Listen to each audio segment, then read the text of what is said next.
Hello everyone, once again welcome back to my YouTube channel. ഇന്നത്തെ വീഡിയോയിലൂടെ നിങ്ങളുമായി share ചെയ്യാൻ പോകുന്നത് റിലേഷൻഷിപ്പിനെ കുറിച്ച് നമ്മൾ ധരിച്ചിരിക്കുന്ന ചില തെറ്റായ ധാരണകളുണ്ട്.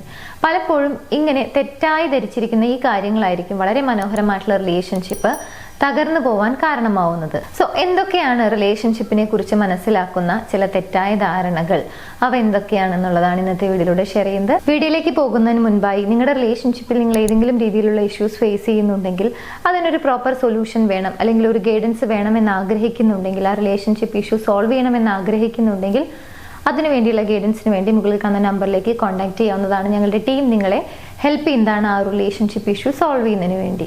എനിവേസ്, നമുക്ക് വീഡിയോയിലേക്ക് പോകാം. ഒന്ന്, നമ്മളെ വളരെയധികം ഇഷ്ടപ്പെടുന്ന അല്ലെങ്കിൽ ആത്മാർത്ഥമായി സ്നേഹിക്കുന്ന ഒരു വ്യക്തിയാണ് എന്നുണ്ടെങ്കിൽ ആ വ്യക്തി നമ്മളെ ഒരിക്കലും ഹേർട്ട് ചെയ്യില്ല. ഇത് ആക്ച്വലി ശരിയാണോ തെറ്റാണോ? തെറ്റായി ധരിച്ചിരിക്കുന്ന ഒരു കാര്യമാണ്. നമ്മളെ എത്ര സ്നേഹിക്കുന്ന വ്യക്തിയാണ് എന്നുണ്ടെങ്കിലും ചില സിറ്റുവേഷനിലൊക്കെ അവർക്ക് നമ്മളെ വേദനിപ്പിക്കേണ്ടതായിട്ടോ അതറിയാതെ ആയിരിക്കാം അങ്ങനെ ഹേർട്ട് ചെയ്യേണ്ടതായിട്ടുള്ള ചില സിറ്റുവേഷൻസ് ഒക്കെ ലൈഫിൽ വന്നേക്കാം എന്നുള്ളതാണ്. അവിടെ ഒരു മിസ്റ്റേക്ക് പറ്റിയിട്ടുണ്ടെങ്കിൽ ആ മിസ്റ്റേക്കിന്റെ റെസ്പോൺസിബിലിറ്റി ഏറ്റെടുക്കുന്നുണ്ടോ, അല്ലെങ്കിൽ ആ ഒരു ഇഷ്യൂ അവിടെ സോൾവ് ചെയ്യുന്നതിന് വേണ്ടിയിട്ടുള്ള ഒരു എഫേർട്ട് അവരുടെ ഭാഗത്തുനിന്ന് വരുന്നുണ്ടോ, അത് ഫിക്സ് ചെയ്യാൻ വേണ്ടി അവർ ട്രൈ ചെയ്യുന്നുണ്ടോ, ഇതൊക്കെയാണ് അവിടെ ശ്രദ്ധിക്കേണ്ടതായിട്ടുള്ള കാര്യങ്ങൾ. സോ പെർഫെക്ഷൻ എന്നതിനേക്കാൾ ഉപരി ഇങ്ങനെയുള്ള സിറ്റുവേഷനിൽ, അതായത് അവർ നിങ്ങളെ ഹേർട്ട് ചെയ്തിട്ടുണ്ടെങ്കിൽ അത് സോൾവ് ചെയ്യുന്നതിനുള്ള ഒരു എഫേർട്ട് അല്ലെങ്കിൽ ഒരു സോറി പറയുന്നതിനുള്ള ഒരു ശ്രമം അവരുടെ ഭാഗത്തുനിന്നും വരുന്നുണ്ടോ ഇല്ലയോ എന്നുള്ളതാണ്. സോ ആദ്യമായിട്ട് തന്നെ തെറ്റായി ധരിച്ചിരിക്കുന്ന ഒന്നാമത്തെ കാര്യം ഇത് തന്നെയാണ്. നമ്മളെ സ്നേഹിക്കുന്ന ഒരു വ്യക്തി അല്ലെങ്കിൽ വളരെയധികം ഇഷ്ടപ്പെടുന്ന ഒരു വ്യക്തിയാണ് എന്നുണ്ടെങ്കിൽ ആ വ്യക്തി നമ്മളെ ഒരിക്കലും ഹേർട്ട് ചെയ്യില്ല എന്നുള്ളത്. ഇനി അതുപോലെ തന്നെ രണ്ടാമത്തെ ഒരു തെറ്റായ റിലേഷൻഷിപ്പിനെ കുറിച്ചുള്ള ഒരു ധാരണയാണ്, നമ്മളെ സോൾമേറ്റ് ആണെങ്കിൽ അല്ലെങ്കിൽ നമ്മളെ ഇഷ്ടപ്പെടുന്ന വ്യക്തിയാണ് അല്ലെങ്കിൽ നമ്മുടെ ലൈഫ് പാർട്ട്ണർ ആണ് എന്നുണ്ടെങ്കിൽ അവർക്ക് നമ്മുടെ മൈൻഡ് കൃത്യമായി അറിഞ്ഞിരിക്കണം. അല്ലെങ്കിൽ എൻ്റെ മനസ്സിൽ എന്താണ് എന്നുള്ളത്, അല്ലെങ്കിൽ എനിക്ക് എന്താണ് ആവശ്യമുള്ളത് എന്നുണ്ടെങ്കിൽ അവർക്ക് കൃത്യമായി അറിഞ്ഞിരിക്കണം, അല്ലെങ്കിൽ അറിയും എന്നുള്ളത്. ഒരിക്കലും അത് അത്ര പോസിബിൾ ആയിട്ടുള്ള ഒരു കാര്യമല്ല. കാരണം ഒരാളുടെ മൈൻഡ് ക്ലിയർ ആയിട്ട് അവർ എന്ത് ചിന്തിക്കുന്നു, എപ്പോൾ ചിന്തിക്കുന്നു, അത് വള്ളി പുള്ളി തെറ്റാതെ ഓരോ കാര്യങ്ങളും വായിച്ചെടുക്കുക എന്ന് പറയുന്നത് അത്ര ഈസി ആയിട്ടുള്ള ഒരു കാര്യമല്ല. സോ പല കാര്യങ്ങളും അവർ ഗസ് ചെയ്യട്ടെ അല്ലെങ്കിൽ അതൊരു മനസ്സിലാക്കി എടുക്കട്ടെ എന്നൊക്കെ വിചാരിച്ചുകൊണ്ട് ലീവ് ചെയ്യുന്ന സമയത്ത് അത് ആ റിലേഷൻഷിപ്പിനെ തകരാനുള്ള ഒരു സാധ്യതയിലേക്ക് കൊണ്ടെത്തിക്കും എന്നുള്ളതാണ്. ഇവിടെ മനസ്സിലാക്കേണ്ട ഒരു കാര്യം, പരസ്പരം ഒരുമിച്ച് മുന്നോട്ട് പോകുന്ന സമയത്ത് അവിടെ ഒരു ഡീപ്പായിട്ടുള്ള ഒരു അണ്ടർസ്റ്റാൻഡിങ് നടക്കുന്നുണ്ടായിരിക്കും, പരസ്പരം ഒരു ഗ്രോത്ത് ഉണ്ടായിരിക്കുന്നുണ്ടായിരിക്കും. അതുവഴി പരസ്പരം മനസ്സിലാക്കാനും എന്താണ് അവർക്ക് ആവശ്യം അല്ലെങ്കിൽ എന്താണ് അവർക്ക് ഇഷ്ടമുള്ളൊരു കാര്യം, ഇഷ്ടമല്ലാത്ത കാര്യങ്ങൾ എന്തൊക്കെയാണ് എന്നുള്ളത് ഒരു പരിധി വരെ മനസ്സിലാക്കാൻ എപ്പോഴും ഇത് ഹെൽപ്ഫുൾ ആണ്. പക്ഷേ ഓപ്പോസിറ്റ് നിൽക്കുന്ന വ്യക്തി ഓരോ മിനിറ്റിലും എന്താണ് ചിന്തിക്കുന്നത്, അല്ലെങ്കിൽ ഈ സിറ്റുവേഷനിൽ എന്ത് ചിന്തിക്കും, എങ്ങനെയൊക്കെ ചിന്തിക്കും എന്നുള്ളത് വളരെ കൃത്യമായി ഒരു മിസ്റ്റേക്കും കൂടാതെ ഓപ്പോസിറ്റ് നിൽക്കുന്ന വ്യക്തി മനസ്സിലാക്കണം എന്ന് പറയുന്ന സമയത്ത് അത് ആ റിലേഷൻഷിപ്പിനെ സംബന്ധിച്ചിടത്തോളം ഒരു തെറ്റായി ധരിച്ചിരിക്കുന്ന ഒരു കാര്യമാണ്. മാത്രമല്ല ഇങ്ങനെ ഇത് ഫിക്സ് ആയി വെക്കുന്ന സമയത്ത് അല്ലെങ്കിൽ ഇതാണ് ശരിയായിട്ടുള്ള ഒരു കാര്യം എന്ന രീതിയിൽ ഈ ഒരു ധാരണ മനസ്സിൽ വെച്ച് കഴിഞ്ഞാൽ പലപ്പോഴും ആ റിലേഷൻഷിപ്പിനെ അത് നെഗറ്റീവായി ബാധിക്കുകയും ചെയ്യും. സോ ഇവിടെ ഇങ്ങനെ ഗസ്സിങ് അല്ലെങ്കിൽ അവർ മനസ്സിലാക്കട്ടെ എന്ന ഒരു കാര്യമൊക്കെ ലീവ് ചെയ്യുന്നതിന് പകരം കമ്മ്യൂണിക്കേറ്റ് ചെയ്യുക എന്നുള്ളതാണ് ബെറ്റർ ആയിട്ടുള്ള ഒരു കാര്യം. ഇനി മൂന്നാമതായി തെറ്റായി ധരിച്ചിരിക്കുന്ന ഒരു കാര്യമാണ്, ഒരു വ്യക്തി നിങ്ങളെ ഇഷ്ടപ്പെടുന്നുണ്ട് അല്ലെങ്കിൽ റിലേഷൻഷിപ്പിലായിരിക്കുന്ന സമയത്ത് എപ്പോഴും എല്ലാ സിറ്റുവേഷനിലും അവർ നിങ്ങളെ ഫസ്റ്റ് പ്രയോറിറ്റൈസ് ചെയ്യും, അല്ലെങ്കിൽ എല്ലാത്തിനും മുകളിൽ നിങ്ങളെ ഫസ്റ്റ് പ്ലേസ് ചെയ്യും എന്നുള്ളത്. അത് ഒരു പരിധി വരെ പല സിറ്റുവേഷനിലും ഒക്കെ കറക്റ്റ് ആയിരിക്കും, പക്ഷേ എല്ലാ സമയത്തും അത് പോസിബിൾ ആയിരിക്കില്ല എന്നുള്ളതാണ്.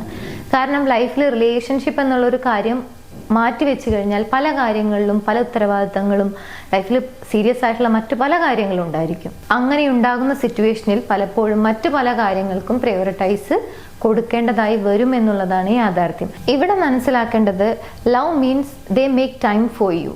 നിങ്ങൾക്ക് വേണ്ടി അവർ സമയം കണ്ടെത്തുന്നുണ്ട്. അവരുടെ ലൈഫിൽ പല കാര്യങ്ങളിലും അവർ ഒരുപാട് കാര്യങ്ങൾ എൻഗേജ്ഡ് ആയിരിക്കാം, പല പല ഉത്തരവാദിത്തങ്ങൾ ഉണ്ടായിരിക്കാം, പല പല കാര്യങ്ങളിൽ ബിസി ആയിരിക്കാം. ബട്ട് സ്റ്റിൽ നിങ്ങൾക്ക് വേണ്ടി ടൈം കണ്ടെത്തുന്നുണ്ട്, നിങ്ങളോട് കമ്മ്യൂണിക്കേറ്റ് ചെയ്യുന്നുണ്ട്, നിങ്ങളെക്കുറിച്ചുള്ള അപ്ഡേഷൻസ് ചോദിക്കുന്നുണ്ട്, നിങ്ങൾ ഓക്കെ ആണോ ഇല്ലയോ എന്നുള്ളത് അന്വേഷിക്കുന്നുണ്ട്. ഇങ്ങനെ നിങ്ങൾക്ക് വേണ്ടി ടൈം കണ്ടെത്തുന്നുണ്ടെങ്കിൽ അതാണ് അവിടെ മനസ്സിലാക്കേണ്ടതായിട്ടുള്ള അല്ലെങ്കിൽ ശ്രദ്ധിക്കേണ്ടതായിട്ടുള്ള ഒരു കാര്യം. സോ ആദ്യം വിചാരിക്കുന്ന രീതിയിലാണ്, അതായത് എന്തൊക്കെ ലൈഫിൽ ഉണ്ടായി കഴിഞ്ഞാലും എപ്പോഴും നിങ്ങളെ ആയിരിക്കണം ഫസ്റ്റ് പ്ലേസ് ചെയ്യേണ്ടത് എന്നുള്ള രീതിയിൽ, അല്ലെങ്കിൽ ഒരു വ്യക്തി നമ്മളെ യഥാർത്ഥത്തിൽ ഇഷ്ടപ്പെടുന്നുണ്ടെങ്കിൽ എപ്പോഴും നമ്മളെ ഫസ്റ്റ് പ്ലേസ് ചെയ്യും എന്ന് വിചാരിക്കുന്നത് റിലേഷൻഷിപ്പിനെ സംബന്ധിച്ചിടത്തോളം തെറ്റായി ധരിക്കുന്ന മറ്റൊരു കാര്യമാണ്. നെക്സ്റ്റ് വൺ, ഒരു ഹെൽത്തി ആയ റിലേഷൻഷിപ്പിൽ അല്ലെങ്കിൽ വളരെ സത്യസന്ധമായി വളരെയധികം ഇഷ്ടപ്പെടുന്ന ഒരു റിലേഷൻഷിപ്പിൽ ഒരിക്കലും ഒരു ഫൈറ്റ് ഉണ്ടാകില്ല, അല്ലെങ്കിൽ പരസ്പരം ഒരു ആർഗ്യുമെന്റോ കാര്യങ്ങളോ ഒന്നും വരില്ല. എപ്പോഴും സ്നേഹിക്കപ്പെടും എന്ന് വിചാരിക്കുന്നതും റിലേഷൻഷിപ്പിനെ സംബന്ധിച്ചിടത്തോളം തെറ്റായി ധരിക്കുന്ന ഒരു കാര്യമാണ്. ഇവിടെ ഒരു പക്ഷേ ഫൈറ്റ് നടന്നേക്കാം, അതായത് അങ്ങോട്ടും ഇങ്ങോട്ടും എന്തെങ്കിലും കാര്യങ്ങളിലൊക്കെ ആർഗ്യുമെന്റ്സ് നടന്നേക്കാം, ഡിസഗ്രിമെന്റ്സ് വന്നേക്കാം. ബട്ട് സ്റ്റിൽ അതെല്ലാം സോൾവ് ചെയ്യപ്പെടുന്നുണ്ടോ, ഒരു ഹെൽത്തി ആയ രീതിയിൽ അത് പറഞ്ഞ് മനസ്സിലാക്കപ്പെടുന്നുണ്ടോ, അല്ലെങ്കിൽ ഒരു കോംപ്രമൈസിലേക്ക് എത്തുന്നുണ്ടോ, ഇതൊക്കെയാണ് അവിടെ ശ്രദ്ധിക്കേണ്ടതായിട്ടുള്ള ഒരു കാര്യം. സോ ഒരു ഹെൽത്തി റിലേഷൻഷിപ്പിലെ ഹെൽത്തി ആയ ഫൈറ്റ് ഉണ്ടാകുന്നത് നോർമൽ തന്നെയാണ്. കാരണം രണ്ട് വ്യക്തികളാണ്, രണ്ടുപേർക്കും ഡിഫറെൻ്റ് ആയിട്ടുള്ള ആശയങ്ങളായിരിക്കാം, ഡിഫറെൻ്റ് ആയിട്ടുള്ള ഒപ്പീനിയൻസ് ആയിരിക്കാം. അത് ഷെയർ ചെയ്യുന്ന സമയത്ത് അഭിപ്രായ വ്യത്യാസങ്ങൾ വരും എന്നുള്ളതാണ്.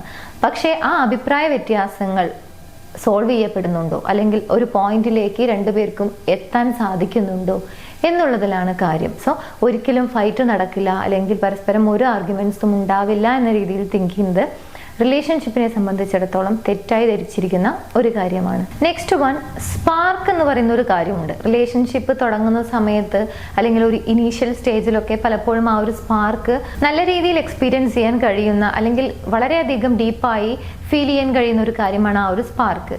ആ സ്പാർക്ക് ഫെയ്ഡ് ആയി കഴിഞ്ഞാൽ, അല്ലെങ്കിൽ അത് പതിയെ ഇല്ലാതായി എന്ന് തോന്നിക്കഴിഞ്ഞാൽ ലവ്, അല്ലെങ്കിൽ അവരോടുള്ള ഇഷ്ടവും, അല്ലെങ്കിൽ അവിടെ ഉണ്ടായിരുന്ന ആ ഒരു സ്നേഹവും അവസാനിച്ചു എന്ന് വിചാരിക്കുന്നതും തെറ്റായി ധരിച്ചിരിക്കുന്ന ഒരു കാര്യമാണ്. ഇവിടെ പരസ്പരം മനസ്സിലാക്കുന്നു, പരസ്പരം ഒരുപാട് കമ്മ്യൂണിക്കേറ്റ് ചെയ്യുന്ന സമയത്ത് ആ ഒരു ഗ്രോത്ത്, അല്ലെങ്കിൽ പരസ്പരമുള്ള ആ ഒരു അണ്ടർസ്റ്റാൻഡിങ്, പരസ്പരമുള്ള ആ ഒരു സ്നേഹമൊക്കെ വളരെ ഡീപ്പായി മാറിക്കഴിഞ്ഞിട്ടുണ്ടായിരിക്കും എന്നുള്ളതാണ്. പക്ഷെ ആ ഒരു സ്പാർക്ക് ഫെയ്ഡായി എന്നുള്ള തോന്നലായിരിക്കാം, അതല്ലെങ്കിൽ അങ്ങനെ വിചാരിക്കുന്ന സമയത്ത് ഓക്കെ ലവ് എന്ന് പറയുന്ന ഒരു കാര്യം അത് ഫെയ്ഡായി അല്ലെങ്കിൽ അതില്ലാതായി എന്ന് വിചാരിക്കുന്നതും റിലേഷൻഷിപ്പിനെ സംബന്ധിച്ചിടത്തോളം തെറ്റായി ധരിച്ചിരിക്കുന്ന ഒരു കാര്യമാണ്. ഇവിടെ പരസ്പരം ഒരു സെക്യൂർ ആയിട്ടുള്ള ഒരു ഫീലിംഗ്, അല്ലെങ്കിൽ പരസ്പരമുള്ള ഒരു അണ്ടർസ്റ്റാൻഡിങ്, അല്ലെങ്കിൽ ആ ഒരു ഫ്രീഡം, അതൊക്കെ ആയിരിക്കും അവിടെ ഇൻക്രീസ് ചെയ്തിട്ടുണ്ടായിരിക്കുക. സോ ആ ഒരു സ്പാർക്ക് എന്ന് പറയുന്ന ഒരു കാര്യം ഫെയ്ഡായി എന്നുള്ള ഒരു തോന്നൽ മാത്രമാണ് അവിടെ സംഭവിക്കുന്നത്.